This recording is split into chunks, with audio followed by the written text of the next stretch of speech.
Here we'll draw the direct and indirect pathways, the key physiology of the basal ganglia. Set up the diagram with the cerebral cortex, thalamus, spinal motor neurons, and striatum, which is the combined caudate and putamen. Show that the thalamus excites the cerebral cortex, which stimulates the spinal motor neurons. Then show that the cortex excites the striatum, and now we can draw the specifics of the direct pathway. Draw the combined globus pallidus internal segment and substantia nigra reticulata. Hereafter we'll refer to this as the GPI-STNR. Show that the striatum, primarily the putamen, inhibits the GPI-STNR, and that it inhibits the thalamus.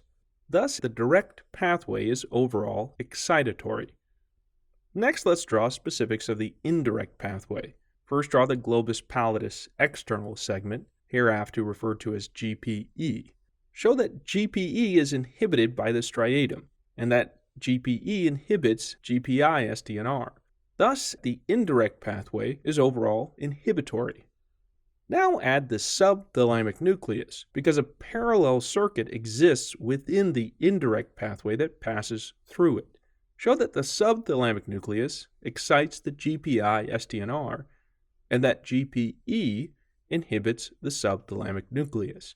Therefore, whether it's because of GPE inhibition of the GPI-STNR, or because of GPE inhibition of the subthalamic nucleus, the indirect pathway is overall inhibitory.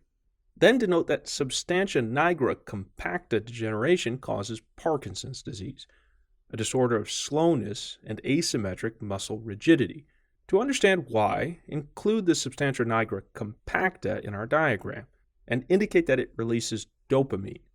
Then show that the two most prominent dopamine or D receptors in the striatum are the D1 receptor, which is part of the direct pathway and is excited by dopamine, and the D2 receptor, which is part of the indirect pathway and is inhibited by dopamine.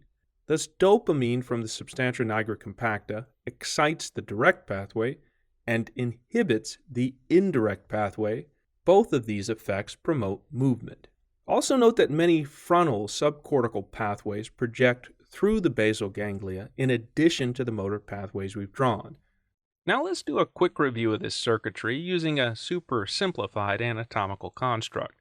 Draw the lentiform nucleus, which constitutes the putamen, and the globus pallidus, which we divide into the GPI and GPE.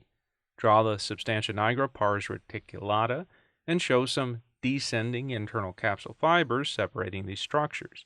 However, create a functional connection between the GPI and the substantia nigra so we can work with it as a single unit, which we call the GPI-STNR complex.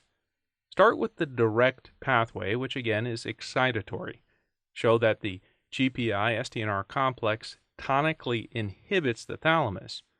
To release this inhibition and allow for thalamic excitation, show that the putamen inhibits the GPI-STNR complex.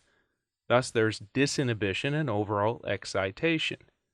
Now for the indirect pathway, again set up the same diagram but include the subthalamic nucleus, although we'll ignore its circuitry for simplicity. Again, show that the GPI-STNR complex tonically inhibits the thalamus, but here show that GPE inhibits this complex.